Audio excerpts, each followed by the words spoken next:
أعوذ بالله من الشيطان الرجيم. قال رب اشرح لي صدري ويسر لي أمري واحلل عقدة من لساني. O my Lord, open for me my chest and ease my task for me, make loose the knot from my tongue. We praise Allah, we seek His help and His forgiveness. We seek refuge with Allah alone from the evils of our souls and our misdeeds. Whomever Allah guides will never be led astray, and whomever Allah leads astray, no one can guide. I bear witness that there is none worthy of worship but Allah alone, without partners unto Him. And I bear witness that Muhammad, sallallahu alaihi wasallam, may peace and blessings be upon him, is His slave and messenger. I greet you in the tradition of Islam. Assalamu alaikum wa rahmatullahi wa barakatuh. And I'd like to welcome you to another installation of the Friday Reminder. My name is Rashid bin Qadir, and I'm coming to you from Sacramento, California. And by Allah's mercy, I'm going to talk to you today about intentions. Now, why did I pick this particular subject to talk to you about today? In light of everything going on in the world these days, politically, I really started to look at why is it that we do what we do? Why is it that people do what they do? And then when I started to unwrap that, I really started to think more and more about intentions. So inshallah ta'ala, I'm going to cover that today. And please hang around to the end of the discussion because inshallah, we're going to also cover some things that we can do to try to have the proper intentions. Inshallah ta'ala. So to start off our wonderful discussion, in the beginning, the Prophet Muhammad sallallahu alaihi wasallam emphasized the importance of intentions in many of his teachings and actions. He once said, actions are judged by intentions, so each man will have what he intended. Thus, he whose migration or hijrah was to Allah and his messenger, his migration is to Allah and his messenger. But he whose migration was for some worldly thing he might gain, or for a wife he might marry, his migration is to that for which he migrated. And this is from Bukhari and Muslim. And what this is a story of an individual who actually went on Hajj. He went and made Hajj, but his intention was to actually meet a young lady, wasn't necessarily to practice the actual pilgrimage in and of itself. So that's when Allah subhanahu wa ta'ala broke down to the Prophet sallallahu alaihi wasallam that you're going to be rewarded for that which you intend, and not necessarily the actions that that particular individual have followed. So there's multiple layers to intentions. The Sahaba, the companions, meaning the companions of the Prophet, radiallahu anhu, and scholars who carry out an action for which they would have many good intentions accompanying it. This is to say, this is so in hopes that they could be rewarded abundantly by single action for every intention that they made. It is due to that Yahya bin Abu Kathir said, learn about intentions because it reaches further than the action. Let me repeat that again. Learn about intentions because it reaches further than the action.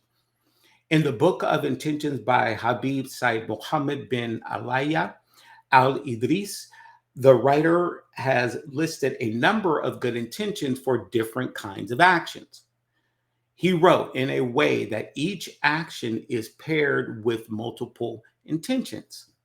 For example, if you plan to help people and fulfill their needs, you may have the following intention as well: to obey the command of the Prophet so that Allah Most High may come to your assistance, to follow the Prophet and peace and blessings be upon him, to bring joy and happiness to them, to be humble, so that Allah may allow others to assist you and fulfill your needs. So go ahead and think of as many intentions try to think of as many intentions as possible and pair them with your goals. you will be surprised at what you achieve. So, all that said, it's possible to do an action, but have multiple intentions behind that action. And the more intentions that you have, obviously, the more blessings potentially that you're going to get by Allah's mercy, and by Allah's mercy alone. So then another piece of intentions is, should it be verbal, or does it not have to be verbal? Do you actually have to say, okay, Allah, I intend to do this, or I intend to do that, or can you just do it? And there is a slight difference of opinion on it, but the most popular opinion is that you do not always have to verbalize your intention. So Sheikh al-Islam ibn Taymiyyah was asked about the intention when starting to do an act of worship, such as praying, etc. Do we need to utter it verbally, such as saying, I intend to pray, I intend to fast? He replied, the intention of purifying oneself by doing wudu, ghusl, or tayammum, or of prayer, fasting, praying, paying zakat, offering expiation, and other acts of worship does not need to be uttered verbally, does not need to be uttered verbally, according to the consensus of the Imams of Islam. Rather, the place of intention is the heart. The place of intention is the heart, according to the consensus among them. If a person utters something by mistake and goes against what is in his heart, then what counts is what he intended to do, not what he said.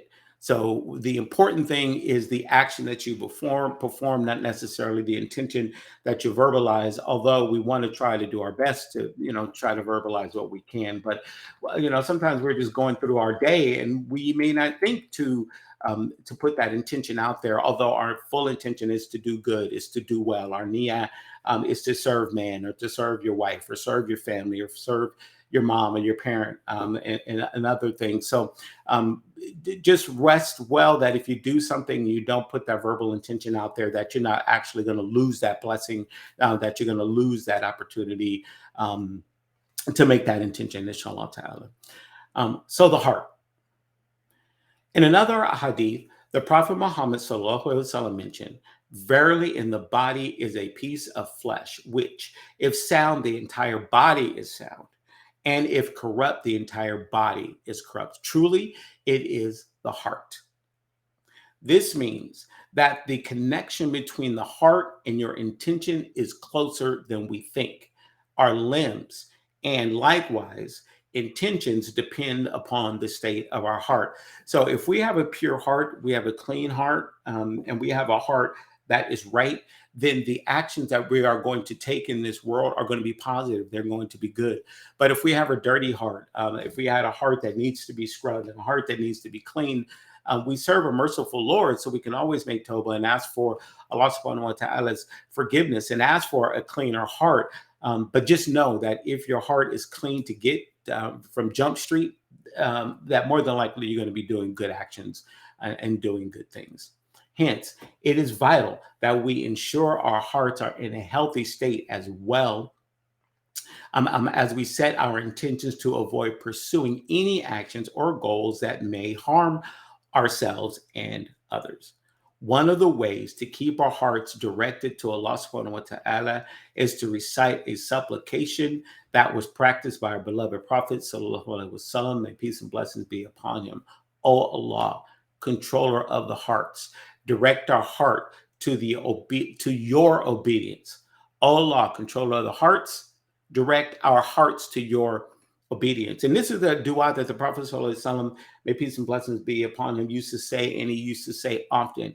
And I would recommend, simply because of the Prophet did it, that we should try to do it, associate that dua with every single prayer, because Iman goes up and down. The heart goes up and down. One day we could be strong in faith, and the next day maybe not so strong in faith. So to accommodate for that up and down ness within our heart, we just want to reach out to Allah subhanahu wa ta'ala and ask him, oh, controller of the hearts, please keep our heart firm on this path, and keep our hearts firm on this path. And in conclusion, I want to say that in Islam, the intention or niyyah is of great importance as it is the foundation of one's actions and deeds. Allah knows the true intention of every individual and judges them accordingly. It is believed that Allah is well knowing and all seeing. He knows the secret of the heart and the intentions of every individual. He knows the intentions of every individual. And think about how powerful that is.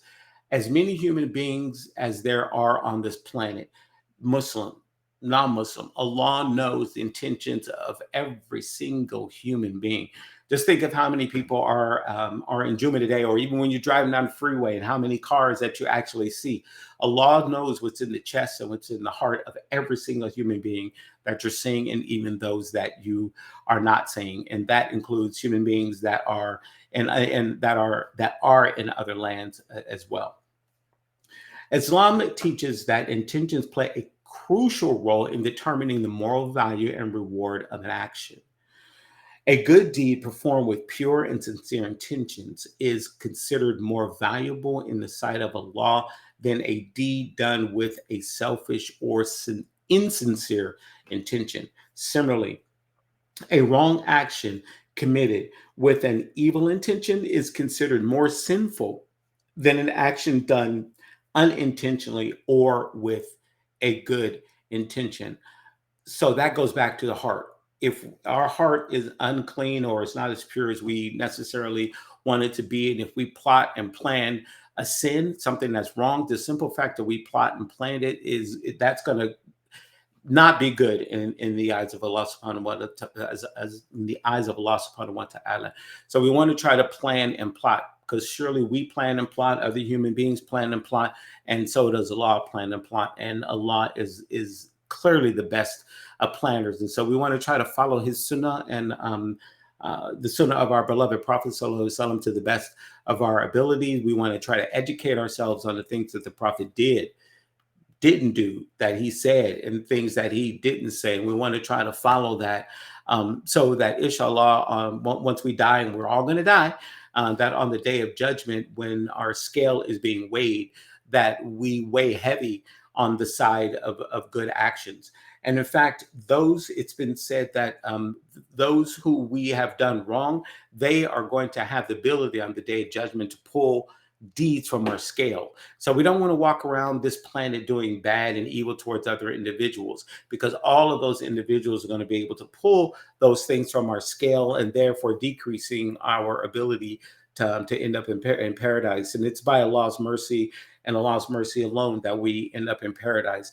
And that's why, to fast forward to the political climate of things going on, that's why individuals want to be very careful about oppressing other individuals or dropping bombs on other individuals and hurting other individuals. We want to be very careful and analyze in looking at those things, because sometimes, the things that are ugly can actually look beautiful to you.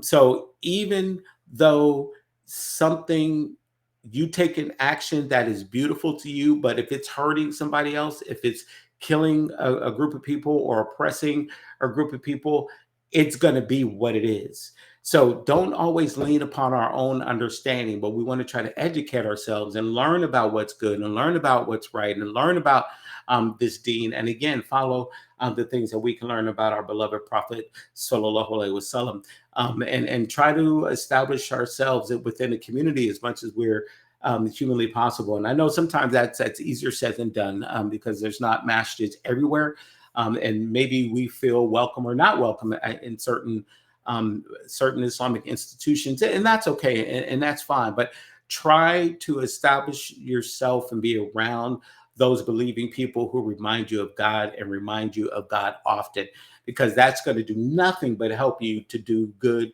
and do righteous deeds. And of course, we want to dhikr and read the Quran as much as humanly possible, and ask Allah subhanahu wa ta'ala for wisdom, and knowledge of this particular deen. Now, if I've said anything wrong today, if I've mispronounced anything, it is from my own lack of knowledge, my own ego and my own pride. If I've said anything good, anything a benefit, it is from Allah and from Allah alone, and I give Him full credit and fully acknowledge that. And I ask that we have peace amongst the world, and that we as human beings treat one another fairly, regardless of what religious institution that you're a part of. I hope that we can treat each other kindly and treat each other well. And I ask Allah subhanahu wa ta'ala to allow the leaders in this world to be just leaders, and to practice fairness amongst all of the communities, again, regardless of their religious beliefs or institutions that they're following, that we all treat each other kindly and treat each other well. سبحانك وبحمدك أشهد أن لا إله إلا أنت أستغفر وأتوب إليك. أعوذ بالله من الشيطان الرجيم. بسم الله الرحمن الرحيم. والعصر إن الإنسان لفي خسر إلا الذين آمنوا وعملوا الصالحات وتواصوا بالحق وتواصوا بالصبر. السلام عليكم ورحمة الله وبركاته.